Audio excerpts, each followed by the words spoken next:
Marvel tiene una costumbre muy rara y es venderte el cielo y entregarte un sótano húmedo. Kumail Nanjiani lo vivió en carne propia. Disculpen mi hindú, no soy muy bueno hablando ese idioma. Marvel le prometió que su personaje, Kingo, sería clave en el futuro del MCU. Lo hicieron firmar un contrato para 6 películas, un videojuego y hasta un ride del parque temático. Y sí, así de serio era el asunto. El tipo pensó que tendría asegurada la próxima década. La realidad, Eternal salió, fue destrozada por la crítica, pasó sin pena ni gloria por la taquilla y se volvió la primera película de Marvel en conseguir un Rotten Tomatoes. Y Kumail, de todo ese contrato, solo terminó con un cameo animado en What If. Lo más triste, pasó de tu vida está asegurada con Marvel a nos vemos cuando te necesitemos, hermano.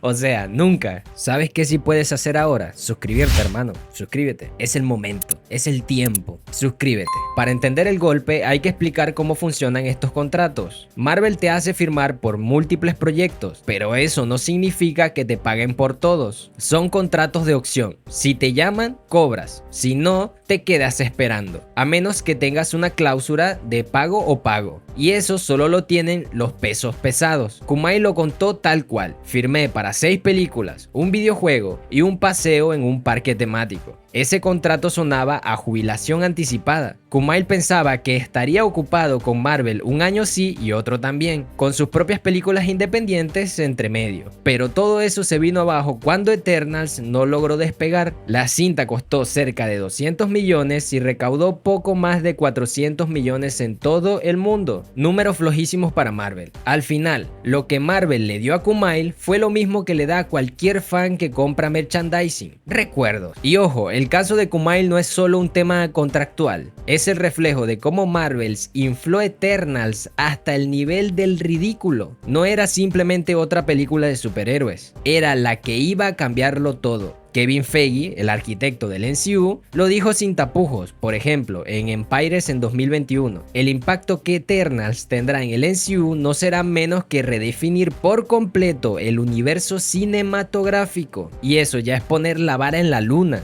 En 2019, durante una Comic Con, volvió a decirlo. Eternals es una epopeya que abarca 7000 años y cambia todo lo que sabemos del MCU. No solo era épica, también era histórica, y además admitió lo caro y arriesgado que era el proyecto. Es una película muy grande, es una película muy cara. Eso es un riesgo si alguna vez escuché uno, como si Marvel fuera una compañía independiente jugándose la vida, ¿no? La propia directora, Chloe Zhao, venía de ganar un Oscar por Nomadland y parecía la elección perfecta para darle prestigio a la marca. Ella misma incluso vendió el hype. Estamos tratando de pensar cómo podemos desafiar al género mismo. El problema, Marvel prometió que Eternals iba a redefinir el género. En la práctica, lo que redefinió fue cómo lucía un fracaso multimillonario dentro del MCU. Un año después del estreno, Kumail volvió a estar en los titulares por una entrevista, y no por su nuevo contrato, sino por algo muchísimo más incómodo. Me dijeron que iba a ser difícil porque la gente no quiere elegir a personajes no blancas como villanos. Las buenas intenciones a veces llevan a soluciones equivocadas, y esto lo cambia todo. Hollywood, en su intento por ser correcto, por aparentar que son buenas, muy buenas personas, crea nuevas restricciones. Ahora no basta con que seas buen actor. Si no encajas en el molde del villano seguro, no te consideran. El villano no blanco heterosexual se volvió casi prohibido. Y no porque no sea válido, sino porque alguien podría interpretarlo como racismo. Y claro, en lugar de abrir posibilidades, lo que hace es cerrar puertas. Marvel se llena la boca de diversidad, ¿no? Pero ¿cuántos villanos complejos que no sean europeos genéricos hemos visto? Muy pocos. La corrección política mal aplicada se convierte en autocensura. Y lo que pierden son las historias. En 2024, Kumail habló también de lo duro que fue para él todo ese proceso. No estamos hablando de un berrinche de un actor, sino un golpe de salud mental. Las críticas fueron realmente malas. Leí cada reseña. Algo tiene que cambiar. El tipo lo reconoció. Había puesto demasiado de su autoestima en la reacción del público y Marvel pues lo infló muchísimo y lo convenció de que sería parte del futuro del MCU. Y cuando la película fue destrozada, él se quedó con todo el daño emocional, ¿no? Mientras el estudio simplemente pasó página. Para Marvel, un fracaso es un tropiezo en la estadística. Para un actor puede ser el fin de su carrera o mínimo un golpe que lo obligue a replantearse todo. Ahora, hay que ser justos. Eternals no es que haya sido un desastre total. Tuvo cosas interesantes. Visualmente era bastante diferente, tenía muy buenos paisajes, tenía un tono más contemplativo, ¿no? Que el promedio de Marvel. ¿Cuál fue el problema? Demasiada ambición para una sola película. 10 protagonistas, un villano flojísimo, en este caso Crow, y una trama que necesitaba al menos una trilogía para desarrollarse. Lo intentaron meter todo en una cinta y terminó siendo una sopa muy confusa. Y claro, estrenarla en plena pandemia tampoco ayudó, con salas medios vacías y la gente aún reacia a volver al cine, y la película simplemente se hundió en indiferencia. Marvel incluso alimentó rumores de que Los Eternals sería su primera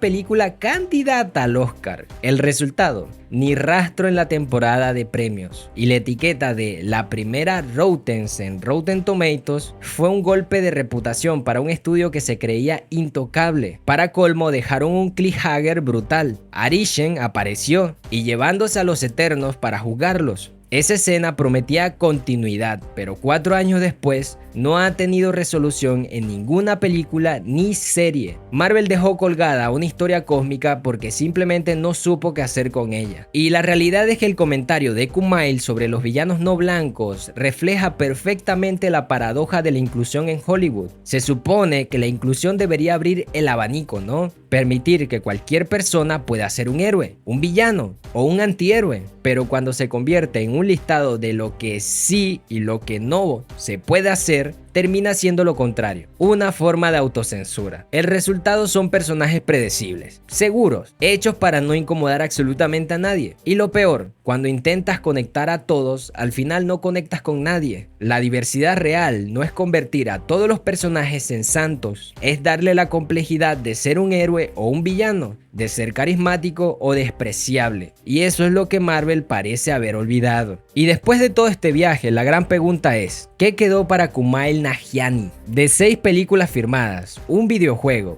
y un ride en un parque, pasó a tener un simple cameo en What If. Hoy lo que más suena es su posible salto al DCU como Buster Gold. Sí, DC podría darle el papel que Marvel jamás le cumplió. Bastante irónico, la verdad, ¿no? El actor que Marvel quiso vender como la pieza clave de su futuro, ahora podría terminar brillando en la competencia.